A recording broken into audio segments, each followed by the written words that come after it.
প্রিয় দর্শক আসসালামু আলাইকুম। আপনারা সবাই কেমন আছেন? আশা করি আল্লাহর রহমতে আপনারা অনেক ভালো আছেন। বন্ধুরা দেখতে পাচ্ছেন আমি আপনার মাঝে একটি ঔষধি গাছের পাতা নিয়ে হাজির হয়েছি। বন্ধুরা এই ঔষধি গাছটি বহু পরীক্ষিত।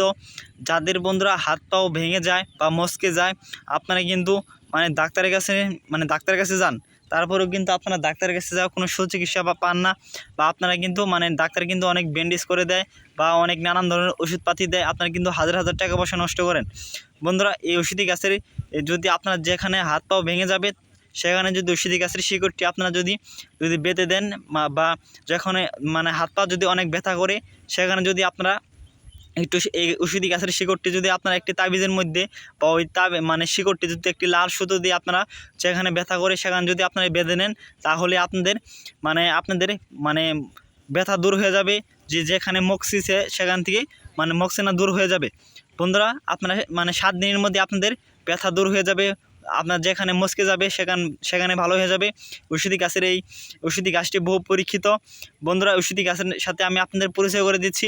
এই ঔষধি গাছের নাম হচ্ছে আফাং গাছ বা সীসাগন্ধ গাছ। এই ঔষধি গাছটিকে বিভিন্ন অঞ্চলে বিভিন্ন নামে ডেকে থাকে। আপনাদের অঞ্চলে ঔষধি গাছটিকে কী নামে ডেকে থাকে বন্ধুরা অবশ্যই কমেন্টে জানিয়ে দিবেন।